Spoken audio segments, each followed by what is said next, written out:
السلام عليكم الإخوان.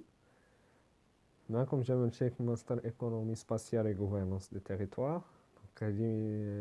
هذا le deuxième épisode.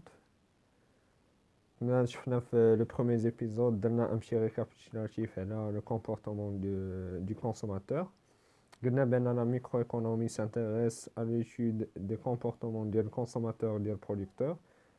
شفنا en résumé en quoi consiste le comportement du consommateur pour les gens qui avaient des lacunes. Maintenant, on va s'intéresser au comportement du producteur. Donc, le producteur, بحال كاع les agents économiques, est supposé rationnel. شنو هي la rationalité? La rationalité elle est liée au paradoxe économique. C'est la résolution du paradoxe économique كيف شفنا في la vidéo précédente. شنو le terme de la rationalité? La rationalité, c'est une meilleure allocation des ressources rares, qui sont supposées rares et limitées, pour satisfaire des besoins qui sont illimités et infinis. Donc le producteur, lui aussi, il cherche à maximiser, à répondre au maximum de ses besoins, qui sont illimités, en essayant d'éviter les contraintes ou bien de prendre en considération les contraintes qui se présentent à lui dans le processus de production. Donc, quels sont l'objectif que suit le producteur? Quel est l'objectif du producteur? Et quelles sont les décisions de production qu'il doit prendre? Et quelles sont les contraintes qui se présentent à lui sur le marché? Et quelles sont les décisions qu'il peut prendre pour faire face à ces contraintes? Donc ainsi, le producteur, il cherche à maximiser dans un premier lieu le profit en prenant en considération un coût de production. Donc, il cherche à maximiser son profit et à minimiser le coût de production. Donc, pour maximiser son profit, le profit de l'entreprise est calculé sous la forme suivante. Pi, qui revient en profit, serait égal alors à la recette totale, qui est traduite par le prix unitaire auquel est vendue une unité, multiplié par la quantité produite, moins le coût moyen fois la quantité. Le coût moyen, c'est relatif au prix, au coût moyen d'une unité produite, multiplié par la quantité produite. Donc, pour faire face aux multitudes de contraintes qui se présentent au producteur, il doit répondre aux 3 questions suivantes. Comment peut-il produire? Donc, quels sont les mécanismes qui lui permettront de produire avec le moindre coût? Avec quelle technique? Donc, quelle est la technologie qu'il peut mettre à sa disposition pour minimiser le temps accordé à la production d'une unité de biens bien définie? Et quelle quantité de biens doit-il produire pour être efficient? Donc, la quantité de biens qu'il doit produire, donc il ne doit ni produire plus, ni produire moins de la quantité nécessaire. S'il produit plus, il va se retrouver avec des coûts de stockage. Et s'il produit moins, il ne va pas répondre à la demande de la clientèle qui se présente sur le marché. Donc,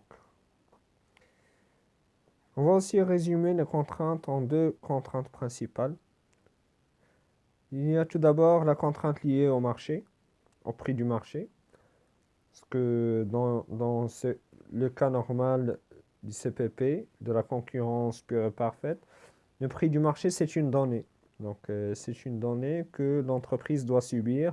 C'est une donnée avec laquelle elle doit s'y faire et les options stratégiques que le producteur choisit, c'est en prenant en considération cette donnée de prix qui est une donnée exogène. Il doit aussi prendre en considération le facteur technologique. Le facteur technologique, donc on est dans une, dans un environnement turbulent, en perpétuel changement. Il y a toujours des innovations, donc les entreprises à présent, elles s'investissent beaucoup plus dans la recherche et le développement pour avoir les meilleures technologies pour leur production, qui le feront gagner du temps et qui dit le temps dit de l'argent, dit nécessairement l'argent. Donc le temps c'est de l'argent et le fait d'avoir la meilleure technologie pour produire ces biens, ça donne un avantage aux entreprises, un avantage comparatif aux entreprises. Maintenant, on va voir les facteurs de production et qu'est-ce qu'on entend par une fonction de production. Donc, qu'est-ce qu'une fonction de production? La fonction de production, c'est la traduction mathématique des contraintes qu'on vient de voir là, à présent. C'est la traduction mathématique des contraintes liées à la production. Donc, l'ensemble des contraintes liées à la production qui sont représentées sous forme d'une fonction, et pour lesquelles, pour y faire face, on doit mobiliser les deux facteurs, à savoir le capital et le travail, en combinant les deux facteurs capital et travail. Donc, par hypothèse, on suppose qu'il y a deux inputs principaux, à savoir le capital et le travail. On s'intéresse seulement à ces deux inputs pour donner naissance, toujours en termes d'hypothèse, pour donner naissance à un seul output, pour produire un seul output. Donc, comme on vient de le citer, les facteurs de production, ce sont les facteurs capital qu'on mentionne K et le facteur travail qu'on mentionne L. Et le cadre d'analyse s'étale sur deux temps. Dans un premier temps, on va étaler notre étude sur le court terme. Donc, sur le court terme, on s'intéresse beaucoup plus au facteur travail qu'au facteur capital, parce qu'on suppose que le facteur capital elle est fixe à court terme. Pourquoi il est fixe à court terme? Parce que le facteur capital, c'est très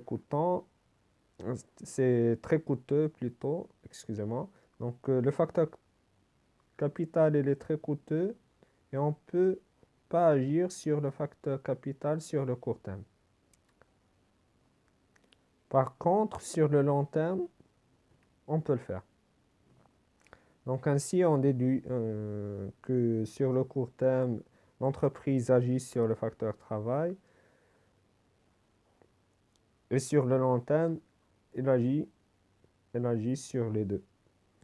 Donc si vous avez d'autres questions sur ce que c'est le facteur capital et le facteur travail, pour avoir plus de précision, vous pouvez me poser des questions dans vos commentaires.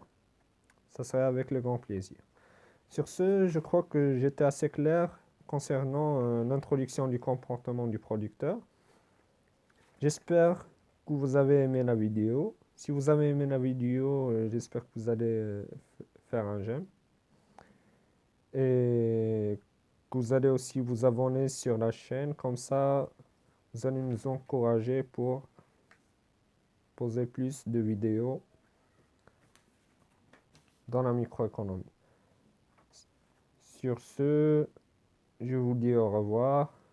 En espérant vous revoir dans une prochaine vidéo dans laquelle on va traiter les courbes d'isocompte et voir les propriétés de ces courbes-là, qui ne diffèrent pas trop de la courbe d'indifférence qu'on a vue pour le consommateur.